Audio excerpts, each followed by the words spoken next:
ఓం శ్రీ సాయినాథాయ నమః. శ్రీ సాయి సచ్చరిత్రము 4వ అధ్యాయం.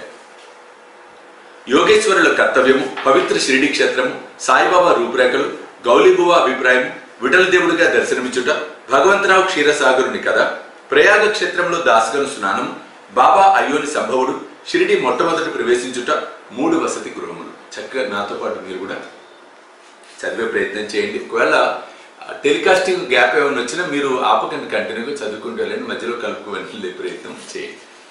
యోగేశ్వరుల కర్తవ్యం. భగవద్గీత 4వ అధ్యాయమున 7-8 శ్లోకములందు శ్రీకృష్ణ పరమాత్ముడు ఇట్లు సెలవిచ్చి ఉన్నారు. ధర్మం నశించినప్పుడు, అధర్మము వృద్ధి పొందినప్పుడు నేను అవతరించెదను. సన్మార్గులను రక్షించుటకు, దుర్మార్గులను శిక్షించుటకు, ధర్మ స్థాపన కొరకు యుగ యుగములందు అవతరించెదను. ఇదే భగవంతుని కర్తవ్య కర్మ. భగవంతుని ప్రతినిధులకు యోగులు, సన్యాసులు అవసరం వచ్చినప్పుడల్లా అవతరించి ఆ కర్తవ్యమును నిర్వర్తించెదరు.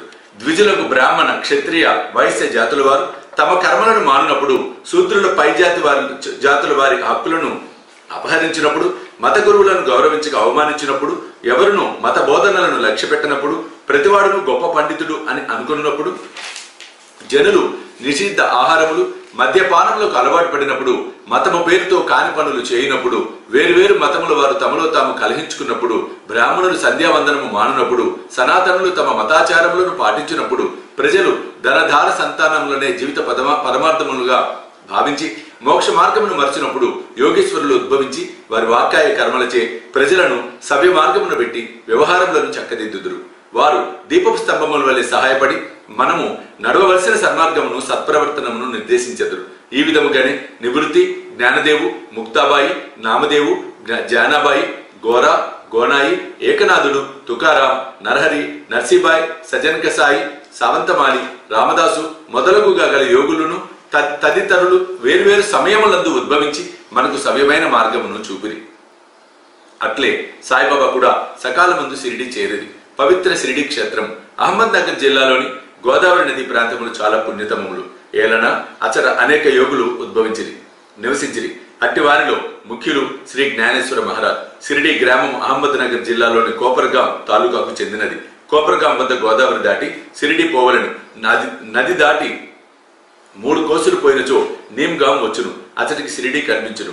కృష్ణా తీరమందు గల గానగాపురము, నరసింహవాడి, ఔదుంబర్ మొదలగు గల పుణ్యక్షేత్రముల వలె షిరిడి కూడా గొప్ప పేరు కాంచినది. పండరిపురమునకు సమీపమున గల మంగళవేద యందు భక్తులకు దామాజీ, సజ్జనగడమునందు సమర్థ రామదాసు, నర్సోబాచివాడి యందు శ్రీ నరసింహ సరస్వతి స్వామివార్లు వర్ధిల్లినట్లే సాయినాథుడు షిరిడిలో వర్ధిల్లి దానిని పవిత్రమనుచెను.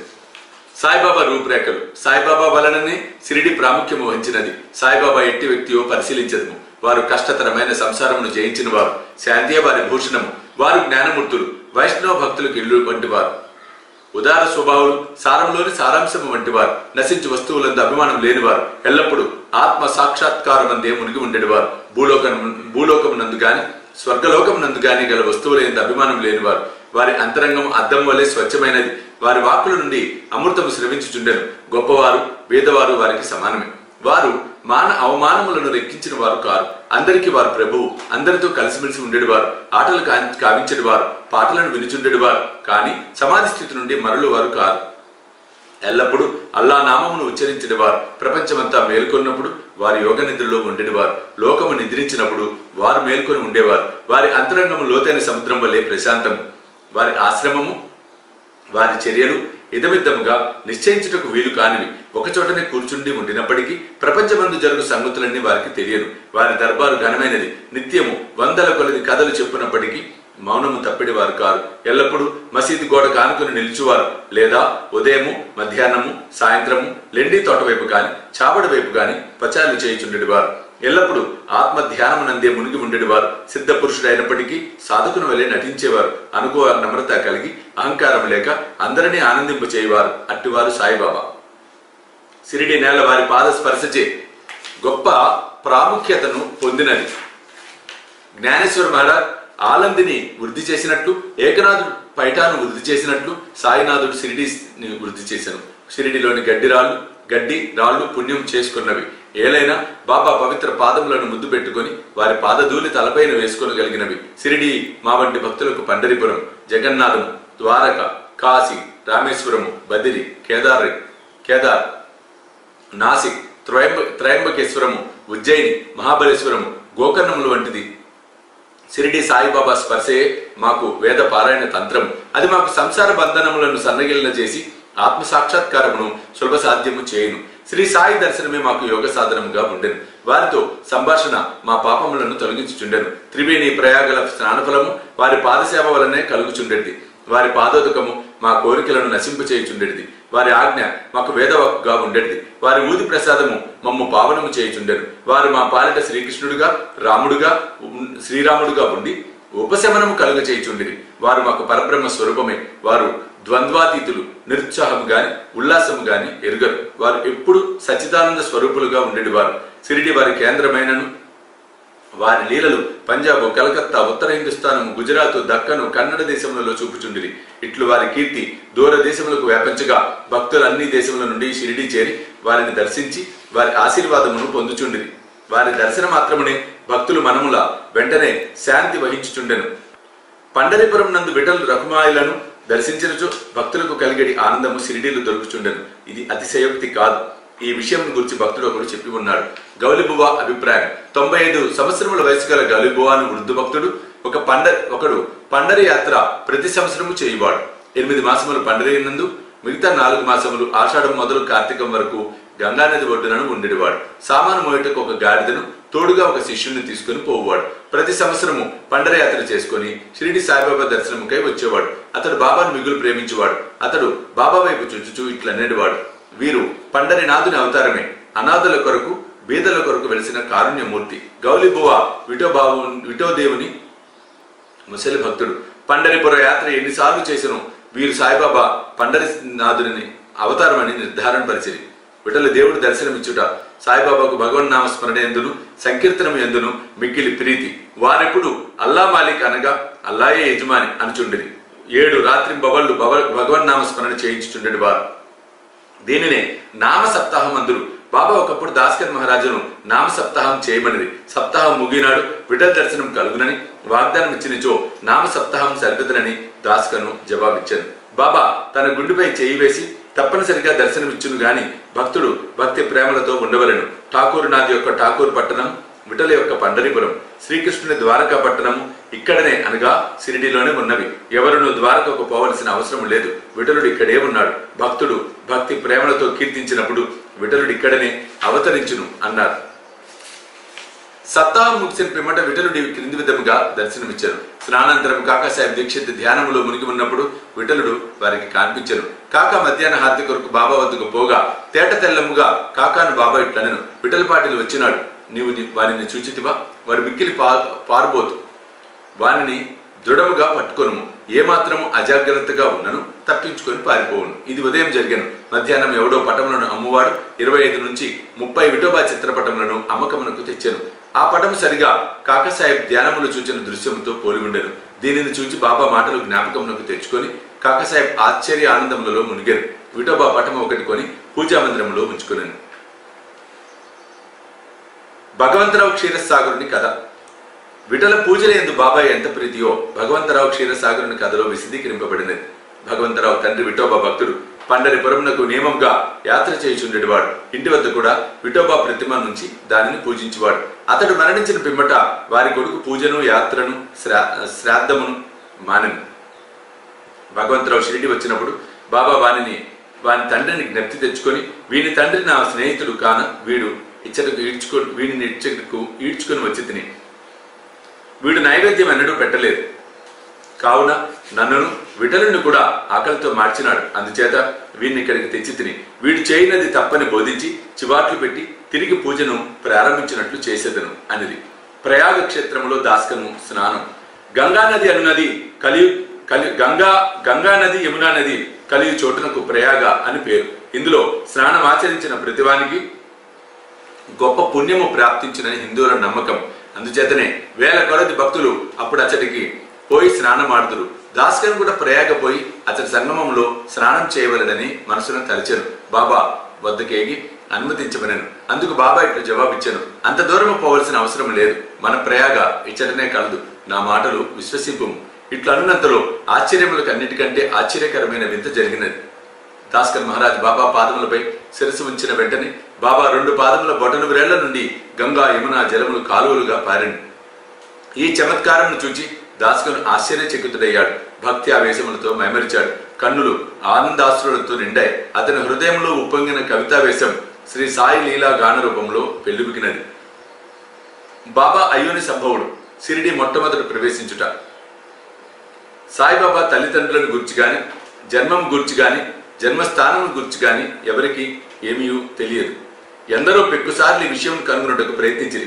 పలుసార్లు ఈ విషయం బాబా ప్రశ్నించిరి కానీ ఎట్టి సమాధానం కాని సమాచారం గాని పొందకుండిరి. నామదేవు, కబీరు సామాన్య మానవుల వలె జన్మించి ఉండలేదు. ముత్యపు చిప్పలలో చిన్న పాపల వలె లభించిరి. నామదేవుడు భీమారథి నదీ తటమున గోనాయికి కనిపించను. కబీర్ భాగీరథి నదీ తటమున తమాలకు కనిపించను. అట్టిదే సాయి జన్మ వృత్తాంతం. భక్తుల కొరకు బాబా 16 ఏళ్ల బాలుడుగా షిరిడీలో వేప చెట్టు కింద అవతరించను. బాబా అప్పటికే బ్రహ్మజ్ఞానిగా కనిపించను. బాబా స్వప్నావస్థ ఎందైనను ప్రపంచ వస్తువులను కాంక్షించిన వారు కాదు. ఆయన మాయను తన్నెను. ముక్తి బాబా పాదములను సేవించుచుండెను. నానా చోప్దార్ తల్లి మిక్కిలి ముసలిది. ఆమె బాబాను ఇట్లు వర్ణించెను. ఈ చక్కని చురుకైన కుర్రవాడు వేప చెట్టు కింద ఆశ్రమంలో ఉండెను. శీతోష్ణములను లెక్కింపక అంతటి చిన్న కుర్రవాడు కఠిన తపస్సు ఆచరించుట, సమాధిలో మునుగుట చూచి గ్రామస్తులు ఆశ్చర్యపడిరి. ఆ బాలుడు పగలు ఎవరితో కలిసేవాడు కాదు, రాత్రి ఎవరికి భయపడేవాడు కాదు. చూచిన వారు ఆశ్చర్య నిమగ్నులై ఈ చిన్న కుర్రవాడు ఎక్కడి నుండి వచ్చినాడని అడగసాగిరి. అతని రూపు, ముఖ లక్షణములు చాలా అందముగా ఉండెను. చూచిన వారెల్లరూ ఒక్కసారిగా ముగ్ధులకు చుండిరి. ఆయన ఎవరింటికి పోకుండెను. ఎల్లప్పుడూ వేప చెట్టు కిందనే కూర్చున్నవాడు. పైకి చిన్న బాలుని వలె కనిపించినప్పటికీ చేతలను బట్టి చూడగా నిజముగా మానవుడే. నిర్వ్యామోహము రూపము దాల్చిన అతని గూర్చి ఎవరికి ఏమీ తెలియకుండెను. ఒకనాడు ఖండోబా దేవుని ఒకరిని ఆవేశించగా ఈ బాలుడు ఎవరై ఉండునని ప్రశ్నించిరి. వాని తల్లిదండ్రులు ఎవరని, ఎచ్చటి నుండి వచ్చినాడని అడిగిరి. ఆ ఖండోబా గణం ఒక స్థలము చూపి గడ్డపారను తీసుకుని వచ్చి ఇచ్చిన తవ్వమనను. అట్లు తవ్వగా అందులో కొన్ని ఇటుకలు, వాని ఎగువ వెడల్పు రాయి ఒకటి కాన్పించను. ఆ బండను తొలగించి క్రిందన ఒక సందు కాన్పించను. అచ్చట 4 దీపములు వెలుగుచుండెను. ఆ సొరంగం ద్వారా ముందుకు పోగా అచ్చట ఒక భూగృహము కాన్పించను. అందులో గోముఖము, నిర్మాణములు, కర్రబలలు, జపమాలలు కాన్పించను. ఈ బాలుడు అచ్చట 12 సంవత్సరములు తపస్సు అభ్యసించనని ఖండోబా చెప్పాను. పిమ్మట కుర్రవాణిని ఈ విషయం ప్రశ్నింపగా వారలను మర్పించుచు అది తన గురుస్థానమని, వారి సమాధి చెట కలదని, కావున దానిని కాపాడవలెనని చెప్పాను. వెంటనే దానిని ఎప్పటి వలె మూసివేసిరి. అశ్వత్థ, ఉదుంబర వృక్షముల వలె ఈ వేప చెట్టును పవిత్రముగా చూచుకొనుచు బాబా ప్రేమించేది వారు. మహల్సాపతి తదితర షిరిడీలోని భక్తులు దీనిని బాబా యొక్క గురువు గారి స్థానమని, సమాధి స్థానమని భావించి సాష్టాంగ నమస్కారమును చేసేవారు. 3 వసతి గృహములు, వేప చెట్టును, దాని చుట్టూ ఉన్న స్థలమును హరి వినాయక సాటే అనువాడు కొని సాటేవాడను ఒక పెద్ద వసతి గృహమును కట్టించారు. అప్పట్లో షిరిడీకి పోయిన భక్త మండలికి ఇది ఒక్కటే నివాస స్థలము. వేప చెట్టు చుట్టూ ఎత్తుగా అరుగు కట్టిరి, మెట్లు నిర్మించిరి. మెట్ల దిగువన ఒక గూడు వంటిది కలదు. భక్తుల మండపముపై ఉత్తరాభిముఖముగా కూర్చొనిదురు. ఎవరిచ్చట గురు శుక్రవారములు ధూపము వేయుదురో వారు బాబా కృప వల్ల సంతోషముగా ఉండెదరు. ఈ వాడ చాలా పురాతనమైనది కావున మరమ్మతుకు సిద్ధంగా ఉండెను. తగిన మార్పులు, మరమ్మతులు సంస్థానం వారు చేసిరి. కొన్ని సంవత్సరముల పిమ్మట దీక్షిత్ వాడాయను పేర ఇంకొక వసతి గృహం కట్టబడినది. న్యాయవాది అయిన కాకాసాహెబ్ దీక్షిత్ ఇంగ్లాండ్కు పోయాను. అచ్చట రైలు ప్రమాదంలో కాలు కుంటుపడను. అది ఎంత ప్రయత్నించినను బాగు కాలేదు. తన స్నేహితులకు నానాసాహెబ్ చాందోర్కర్ షిరిడి సాయిబాబాను దర్శించమని సలహా ఇచ్చాను. 1909వ సంవత్సరమున కాకా షిరిడి పోయాను. బాబా దర్శన మాత్రమున అమితానంద భక్తుడై షిరిడీలో నివసించుటకు నిశ్చయించుకున్నాను. కాలు కుంటితనము కన్నను తన మనసులోని కుంటితనము తీసివేయమని బాబాను ప్రార్థించాను. తన కొరకును ఇతర భక్తులకును పనికి వచ్చినట్లుగా ఒక వాడను నిర్మించను. 10/12/1910 ఈ వాడ కట్టుటకు పునాది వేసిరి. ఆనాడే 2 ముఖ్యమైన సంఘటనలు జరిగాను. దాదాసాహెబ్ కాపర్దేకు తన ఇంటికి పోటుకు బాబా సమ్మతి దొరికెను. చావడిలో సేజహారతి ప్రారంభమయ్యాను. దీక్షిత్ వాడ పూర్తి కాగానే 1911వ సంవత్సరంలో శ్రీరామ నవమి సమయం నందు శాస్త్రోక్తకముగా గృహప్రవేశం జరిపిరి. తర్వాత కోటీశ్వరుడును నాగపూర్ నివాసియకు బూటి మరొక పెద్ద రాతి మేడను నిర్మించరు. అతడు చాలా ద్రవ్యం దీని కొరకు వెచ్చించను. వెచ్చించిన ద్రవ్యమంతయు నిజమునకు సార్థకమయ్యను. ఏలన బాబా గారి భౌతిక శరీరం అందులో సమాధి చేయబడినది. దీనినే సమాధి మందిరం అందురు. ఈ స్థలంలో మొట్టమొదట పూల తోట ఉండెను. ఆ తోటలో బాబాయే తోటమాలిగా మొక్కలకు నీళ్లు పోయటం మొదలగునవి చేసేవారు. ఇట్లు 3 వాడలు కట్టబడెను. అంతకు ముందిచ్చట ఒక వసతి గృహం లేకుండెను. అన్నిటికంటే సాటేవాడ మొదటి రోజుల్లో అందరినీ చాలా ఉపకరించుచుండెను. ఇక్కడికి 4వ అధ్యాయం మనం సంపూర్ణం చేసుకుంటున్నాం. 4వ అధ్యాయం సంపూర్ణం. సద్గురు శ్రీ సాయినాథ అర్పణమస్తు. శుభం భవతు.